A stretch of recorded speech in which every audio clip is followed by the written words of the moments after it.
आप मुझे पूरा संरक्षण देंगे। माननीय मुख्यमंत्री जी ने बजट पेश किया और आपने मुझे बोलने का अवसर दिया, इसके लिए आभार।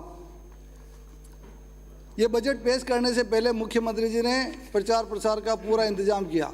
राजस्थान के अंदर 15,000 जगह पर टीवी लगवाई और होर्डिंग और बैनर लगा करके पूरा प्रचार किया। और जब सदन के अंदर मुख्यमंत्री जी बजट लेकर के आए तो बजट ही पुराना आ गया, पिछले साल का बजट आ गया। मुझे उससे कुछ कहना नहीं है, पिछले साल का पढ़े, उससे पिछले साल का पढ़े, उससे पिछले साल का पढ़े ही था उन्होंने। लेकिन राजस्थान की जनता जरूर शर्मसार हुई है और प्रदेश की सत्ता को जरूर बट्टा लगा है। मैं ये निवेदन करना चाह रहा हूँ कि आनन फानन में ये तो अच्छा रहा, मुख्य सचेतक जी ने कह दिया मुख्यमंत्री जी के कान में कि ये बजट तो पुराना है और नया बजट आ गया, इसका मतलब बजट तो पहले ही लीक हो गया। ये चुनावी बजट है, इस बजट में कोई जान नहीं है, वित्तीय प्रावधान नहीं है, घोषणाएं धरातल पर आने वाली नहीं है। ये हवाई बजट है और विधानसभा 2023 के चुनाव में इसकी हवा भी निकल जाएगी। बजट को लेकर सत्ता पक्ष के मित्रों ने बहुत बढ़ चढ़ करके बातें की, करनी भी चाहिए, सत्ता पक्ष का काम है ये। लेकिन मैं पूरी जिम्मेदारी के साथ कह सकता हूं कि इस बजट के अंदर कोई खास बात नहीं है, इस बजट में कोई दम नहीं है। माननीय सभापति महोदय, पिछली सरकार के अंदर भी जब गहलोत साहब ने 13-14 का बजट रखा था लास्ट में, उस समय भी घोषणाएं की और घोषणाओं का क्या असर रहा? 21 विधायक जीत करके आए। और अब की बार ये भी घोषणाओं का बजट है, शायद हो सकता है 10-12 से ज़्यादा विधायक जीत करके नहीं आएंगे कांग्रेस के, ऐसी उम्मीद है। माननीय सभापति महोदय, मैं मुख्यमंत्री जी को याद दिलाना चाहूँगा, 2018 में आपकी सरकार बनी और उससे पहले चुनाव हुए। चुनाव के अंदर राहुल जी को बुलाया गया, राहुल जी से कहलाया कि हमारी सरकार बना दो, 10 दिन में संपूर्ण कर्जे माफ़ कर देंगे, 3500 रुपये बेरोजगार युवाओं को भत्ता देंगे, दिन में 8 घंटे किसानों को बिजली देंगे, 24 घंटे घरेलू बिजली देंगे। मुख्यमंत्री जी ने एक भी वादा पूरा नहीं किया। माननीय सभापति महोदय, 2018 में कांग्रेस की सरकार भी बन गई। 18-19 में मुख्यमंत्री जी ने बजट पेश किया। उस बजट के अंदर एक तंज कसा हमारी सरकार पर। उनके बेबजट फिजूल खर्ची के बहुत किस्से हैं।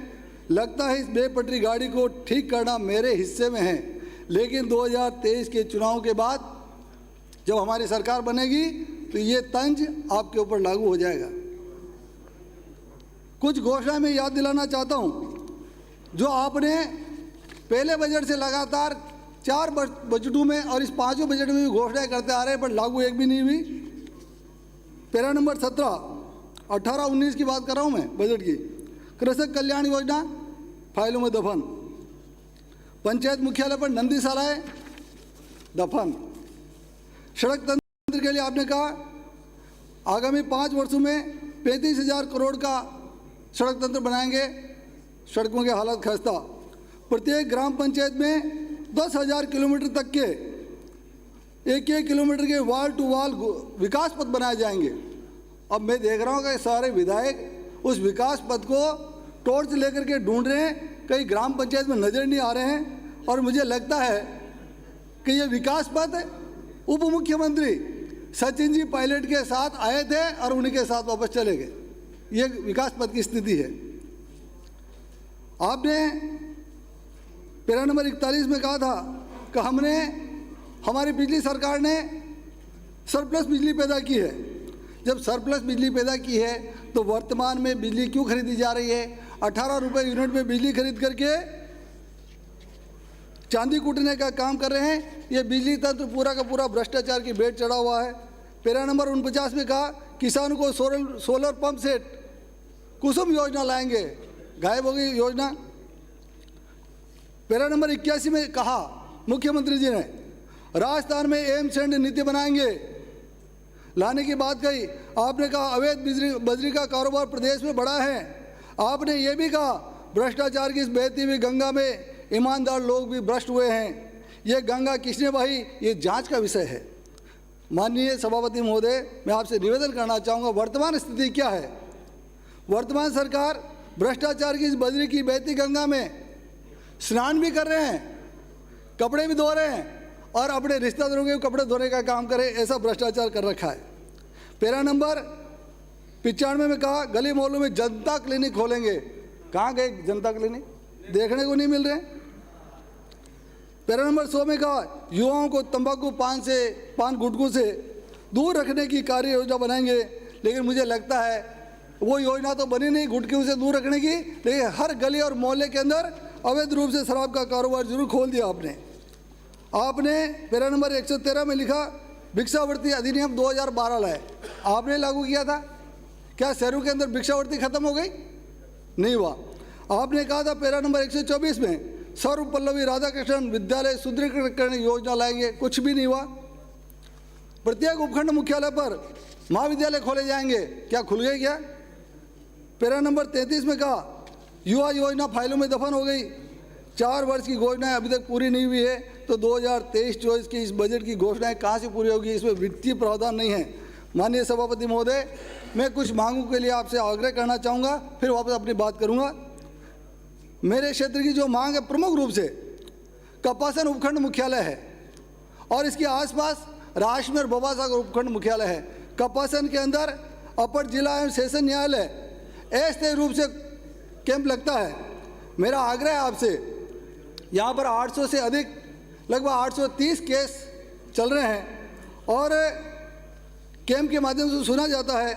मैं आपसे निवेदन करूँगा इस एडीजे कोर्ट को स्थायी रूप से करने की घोषणा करें और आने वाले इस जो मुख्यमंत्री जी जवाब देंगे तब मैं सोचता हूँ कपासन के अंदर एडीजे कोर्ट की घोषणा करेंगे। ये मेरी प्रमुख मांग है। मातृकुंडिया बांध का पानी कपासन विधानसभा क्षेत्र के किसानों को मिले।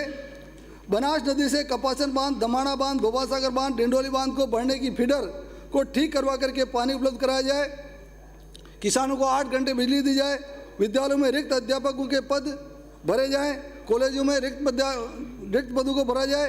पीएससी, सीएससी और आयुर्वेदिक चिकित्सालयों में डॉक्टरों और कंपाउंडर के पदों को भरा जाए। कृषक मित्र योजना में कृषक मित्रों को जो सैकड़ों की तादाद में हैं उनको स्थायी किया जाए। हाई कोर्ट ने भी ऐसे निर्देश दे रखे हैं। सीएचए संविदा कर्मी प्लेसमेंट एजेंसी विद्युत ठेका कर्मियों को स्थायी करें।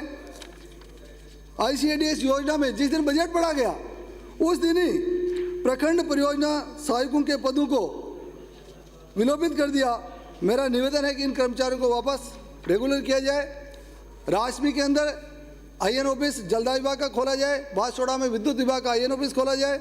महाविद्यालय सांवलिया जी और कपासन के अंदर रिक्त पदों को भरा जाए। समाप्त करें सर, अभी तो 3 ही मिनट हुए शायद।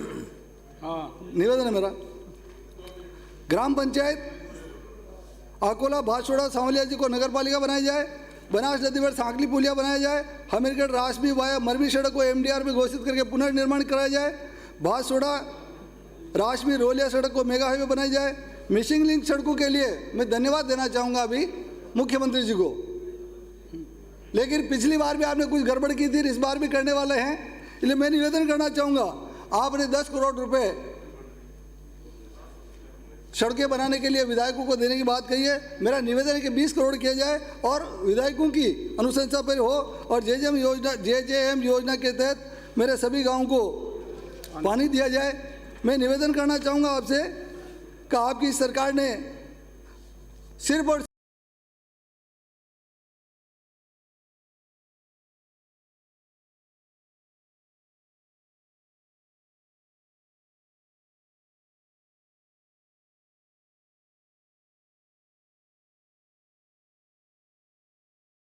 सिर्फ 3 साल बंद रखी। भामाशाह योजना, आयुष्मान योजना को चिरंजीवी का नाम दिया। अटल पेंशन योजना राजीव सेवा केंद्र कर दिया। ग्रामीण गौरव पद को विकास पद कर दिया। बाल गोपाल दूध योजना आपने 3 साल तक बंद रखी। अब डब्बा पैक पाउडर ला रहे हैं। इन पाउडर घटिया किस्म का आ रहा है, इसमें भ्रष्टाचार की बू आ रही है और बच्चे इस दूध को पी नहीं रहे, पाउडर को पी नहीं रहे, बच्चे बीमार हो रहे हैं। टोल टैक्स हमने बंद किया था स्टेट का, आपने वो लागू कर दिया। वर्तमान सरकार के कुछ कारनामों पर झलक दिखाना चाहता हूं। आपकी सरकार ने क्या किया? धूल चेहरे पर लगी थी, आप आईना साफ करते रहे। ये आपकी स्थिति है। पेपर लीक माफिया सक्रिय हो गया, 17 बार पेपर लीक हुए। शराब माफिया, गली गली मोहल्लों में अवैध शराब की बिक्री हो रही है। बजरी माफिया, भ्रष्टाचार की गंगा बह रही है। भू माफिया सक्रिय हैं। पुलिस प्रशासन की आड़ में खुला खेल हो रहा है। अवैध वसूली के माफिया, नकली दवाओं के माफिया, नकली खाद्य सामग्री के माफिया। इस प्रकार से इस प्रदेश के अंदर हालात बड़े खराब है। ये प्रदेश विकास के अंदर तो आगे नहीं है, लेकिन किस में आगे है मैं बताना चाहता हूँ। दलितों पर अत्याचार में नंबर 1 है, महिलाओं के अत्याचार में नंबर 1 है, महिला दुष्कर्म में नंबर 1 है, साइबर क्राइम एक मिनट सर, साइबर क्राइम में नंबर 1 है, पेपर लीक में नंबर 1 है, पेट्रोल डीजल की कीमतों में नंबर 1 है, बिजली की कीमतों में नंबर 1 है, बिजली कटौती में नंबर 1 है, भ्रष्टाचार में नंबर 1 है। इस प्रकार से इस पूरे प्रदेश के अंदर चोरी, लूट, डकैती, हत्या, सभापति महोदय, आम बात हो गई है। पुलिस निष्क्रिय है। पुलिस से जो काम होना चाहिए, चोरों को और डकैतों को पकड़ना चाहिए, लेकिन इस पुलिस को रोड और चौराहे पर खड़ा करके हेलमेट और बेल्ट के नाम पर, बेल्ट नहीं है, हेलमेट नहीं है, मुझे हजार रुपए वसूल किया जाता है, खुद की जेब भी भरी जाती है और सरकार के पास कुछ पैसा भी नहीं आता। मेरा हाथ जोड़ करके प्रार्थना है, इस प्रकार से खोटा काम पुलिस के द्वारा मत करो।